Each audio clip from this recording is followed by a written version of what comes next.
Association of Maguindanao del Norte, our officials, board of directors, and all our members, we want to address our fellow citizens in the province regarding Congressman Mujib Hataman recent statement in Congress.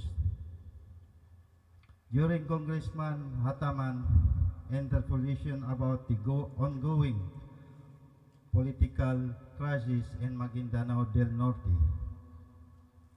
he mentioned that employees had gone without salaries for 4 months. But in truth, it has been for the month of August 2023.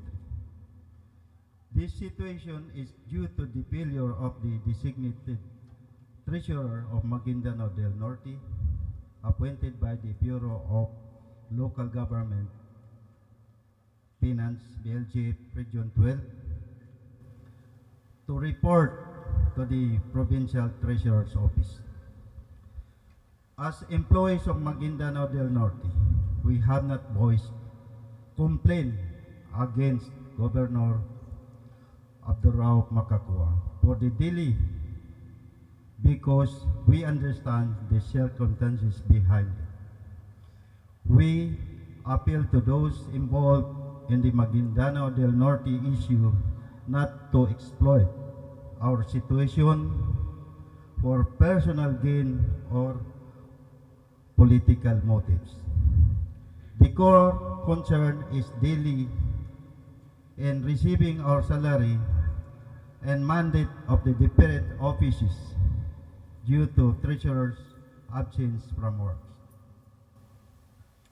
Please refrain from using the employees of Maguindanao del Norte in our situation for any political ambitions and agenda.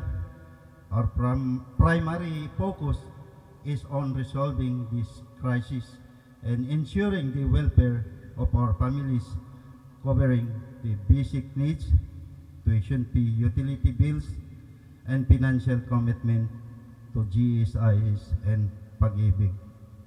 Thank you, Provincial Employees Association, Maguindanao del Norte. Ang concern lang po namin, una-una dito sa press statement namin is sinagot namin o kinurek namin po yung kay Congressman. So, dito na po, instead na sinabi niya is 4 months, is 1 month lang. Siguro, no? So, yung tanong mo, then the next is, yun na, hinihiling po namin sa may kapangyarihan na matugunan po yung problema ng empleyado dahil sa araw-araw naming pangailangan at saka sa pangailangan ng opisina namin, no? Yung mga mobilization, hindi kami makapag travel sa labas dahil walang pondo, dahil walang treasurer. So, siguro kung sinong concern agencies dito, yun ang nawagan namin na masolusyonan na ito. Siguro naman yung strength namin na hanggang sa makaya namin mag-report dito sa aming trabaho, kinakayanan namin. Pero hindi ko masabi bukas o ano, kaya pa namin. Basta tinatry namin yung sarili namin na kayanin namin dahil ito ay pagsubok lamang. Wala na po akong panawagan dahil dito na po sa statement namin ng kuan. Kung mayroon mang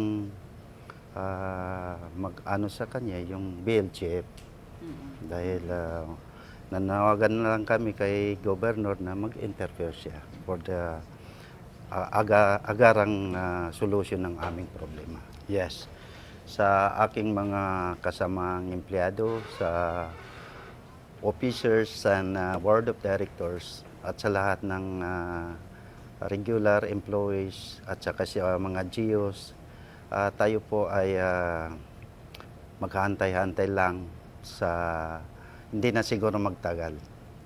Tayo ay masweldohan na, masahuran na. Dahil ginagawa naman ng gobernur ang kanyang tungkulin bilang gobernur.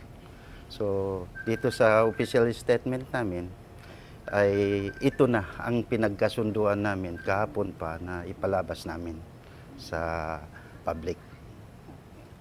Personally, yung sagutin ko muna yung sa akin, siguro pareho rin sa napil ng ating mga kasama na empleyado, hirap na hirap dahil salary dependent lang kami. Wala kaming mga karamihan, walang ibang negosyo kundi sa konlang.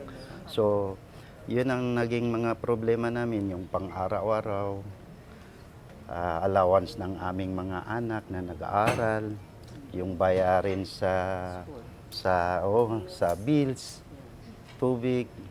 So siguro yung na-feel ko, feel din nila. At saka yung sa GSIS at saka Pag-ibig ay nakaantala rin yun. Pero wala naman silang magawa kundi hintayin lang nila magkasahod kami.